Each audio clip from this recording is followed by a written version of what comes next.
Hi there, this is Stephen Gardner. I'm the best-selling author of A Bridge Over Troubled Wall Street, and I wanted to share an article today from CNBC that was written by Kathleen Elkins, and it had a great title. It pulled me in, and I'll give you a few bits of wisdom from myself, but she had 11 ways to improve your finances on your lunch break. So, trying to make it sound like planning for your financial future can all be done on a lunch break, but with proper planning, it doesn't have to take a lot of time, but it does require a lot of patience and sound methodology for getting from where you are to where you want to be. And if I can be a part of that, I'd love to. But let me just quickly go through these 11. If there's one that I really like, I'll give you a little bit more detail, but otherwise I'm just going to go through these. Automate your finances. Almost all of my bills are paid automatically. If not, one might fall through the cracks. Same thing with savings. I just know money comes in, I set some apart for my church, I set some apart for myself, and I pay the rest to my bills. And if there's anything left over, great. I know what to do with that. I have a system in place. It's automatic. Okay, increase your 401k contributions.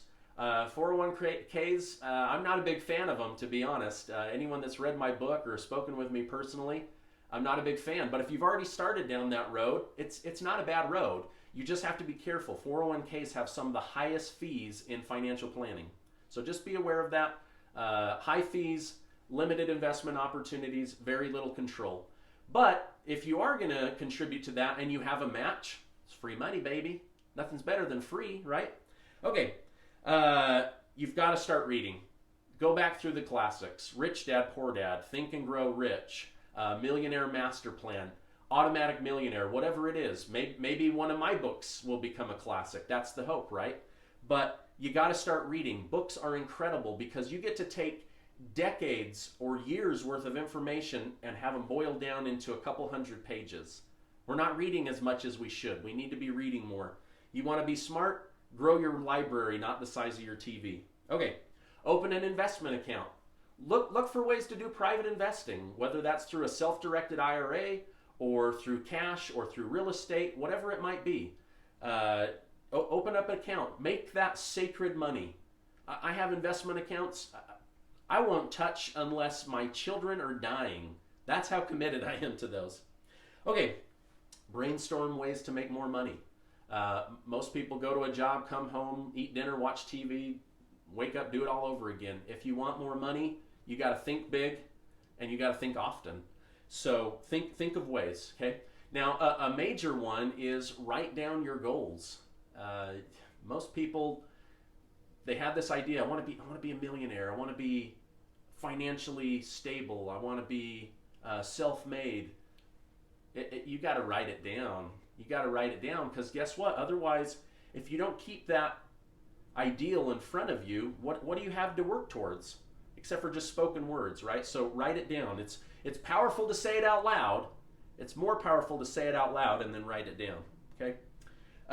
Create savings goals for major purchases. If you want to buy a rental property, you got to have a certain amount of money. You want to place money in a hard money loan or some kind of bridge loan, you got to have a specific amount of money.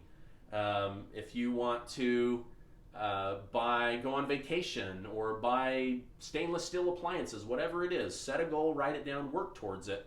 Don't get caught up in putting things on credit cards for instant gratification, and then now you're saddled with all of this debt at high interest rates, usually double-digit rates. Okay, track your expenses. Nobody likes budgeting, but I like to have a place for all of my dollars to go.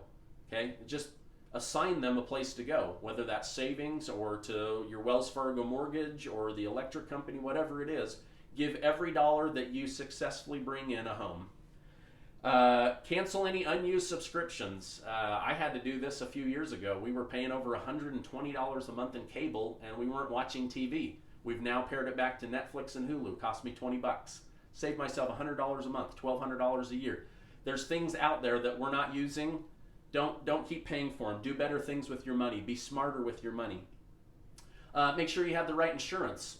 When was the last time that you checked in to see if your auto insurance is competitive, your homeowner's insurance, your life insurance?